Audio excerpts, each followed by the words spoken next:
Ladies and gentlemen, welcome to our Hoodening. We're a jolly Hoodening boys, come for your money and drink. We wish you a Merry Christmas time and we wish you all good cheer. We've come with our horse and we've come with our bells to beg for our Christmas treat. We beg for beer and we beg for wine and all good things to eat. Now here is our horse, he's a very fine horse. He comes from the Saxon fires. So feed him well or we ring our bell and get your heart's desire. Now here's the gallant rider, the boy with her broom. And here's the rider and a fool, pray give these boys some room. Oh, we're all jolly Hoodening boys. We come for your money and your beer. We wish you a Merry Christmas time and we wish you all good cheer. Here comes the horse and all his men. He's come to see you once again. When was the last time? They call me Polly, though my name is Polly, and I say all wendy folly. Why do you say that? I don't know, but what I say is always so. That's an evil-looking horse. What's that you said? That was ill meant. There's no finer horse in the whole of Kent. I've seen a better horse whilst travelling the country round. His girth was nothing like his fat, and all four legs and hooves were sound. That was a dead horse. That's what I mean. No living horse could be so lean, so patient and so quiet. It's not the intention of this horse to be quiet. This horse wants to cause a riot. This horse wants to sing and dance, and across the people of Kent he'll prance. He was the leader of the herd, but sacrificed at a word. He was the terror in the dark, the farm boy's lark. He was the scarl in the night, but he brought in Christmas bright. You may think he's strange and past his days, but he's our link with the old ways. How I am known is plain to see, but you'll be a fool to hark to me. Can you ride though? Me, with saddle and bridle, I can ride. Very good. Can you ride a horse? Me, I can ride anything. Well, ride this horse. That's not anything. Now don't upset our horse again. He's already broken his rein. You'll upset him to his eggs, because he's only got 2 legs. Oh, no, he hasn't. Oh, yes, he has. Oh, no, he hasn't. Oh, yes, he has. Hasn't. Has. All right, where? How so then? Where are his legs? Are they on his front or his back? Hard one, this. I suppose his front. So they can't be his hind legs, can they? No. So they must be his forelegs. Fine, jolly Hoodening boys, lately come to town. For apples and for money, we search the country round. What you please to give us, happy we shall be. God bless every poor man who's got an apple tree. Hats full, caps full, half a bushel bag full. God bless every poor man who's got an apple tree.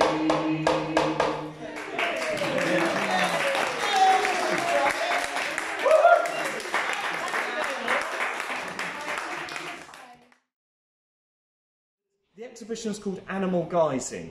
And we say guising is like an old way of saying disguising, yeah? So animal disguising is really, really ancient. The Hooden horse, we only know so much about it, but of course, you know, very, very popular in the 19th century.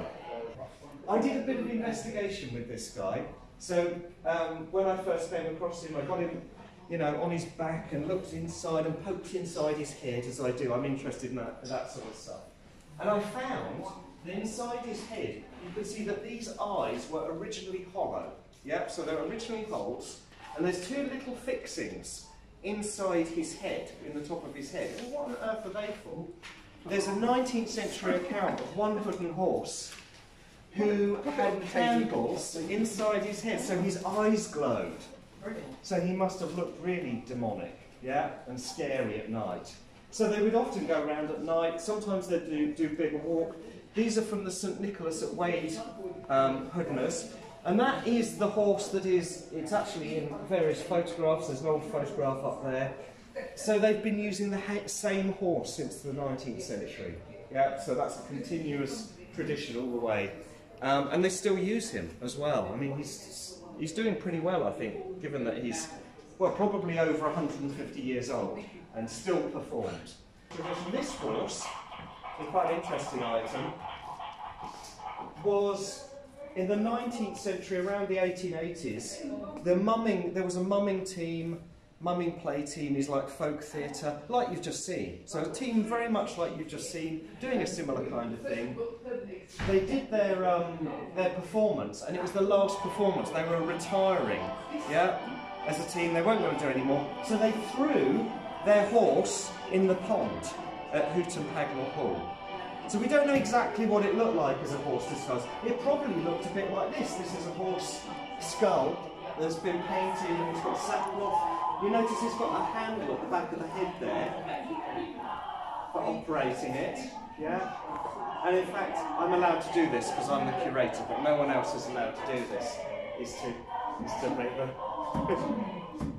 thing work. So he probably looked much like this guy, yeah? And at some point in the 20th century, they were dredging the pond and they pulled him out and found he was still kind of, the head at least was still intact. And he's very dark because there's traces of paint on him still. Yeah? What about his eyes? Are they glass? And they're glass, yeah. So blown glass. So they used actually a lot of the kind of craftsmanship that was being used on farms and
just standing still. Who wants to stand still? So we're gonna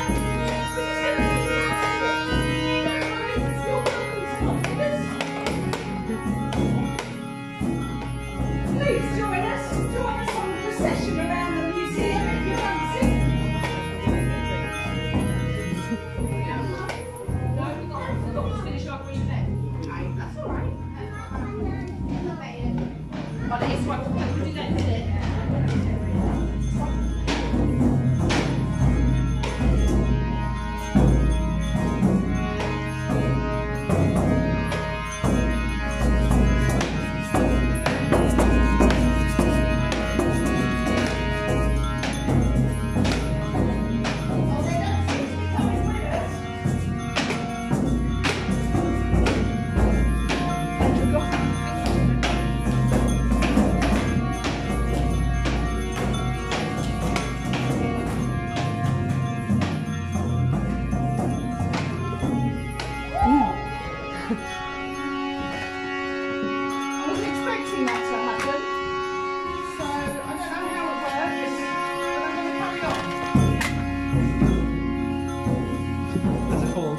Yep, I've got these in my classroom.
Using Facebook to sell propaganda to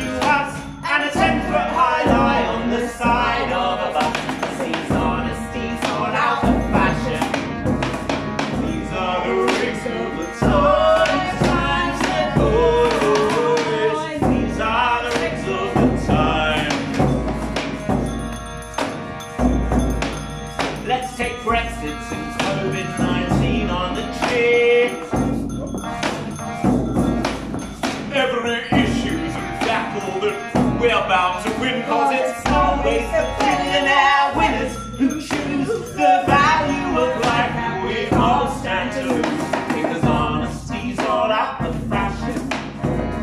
These are the rings of the times, boys. These are the rings of the time. Now it's collapsing thanks to the brave NHS. Oh, But we may as well clap to say Tinkerbell next. No more pay for the nurses, no visors or masks, just billions in contracts for the boys in first class. Being honesty's all out of fashion. These are the rings of the times, boys. These are the rings of the times. Here's to all the small businesses falling apart. Well, living on credit's a delicate art, or 300 a month on the dole, many thanks. Pay the rents, pay the mortgage, it all pays the banks. Honesty's all out of fashion. These are the rings of the times, times of boys.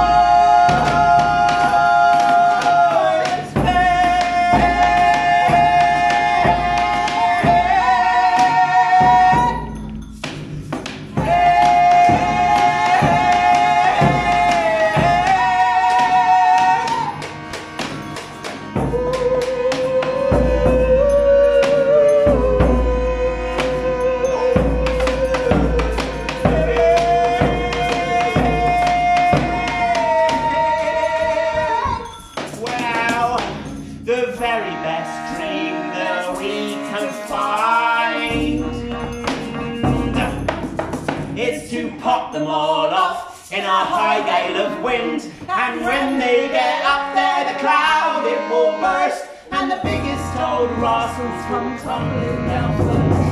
Honesty's all out of fashion. These are the rings of the times, times of boys.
Hey!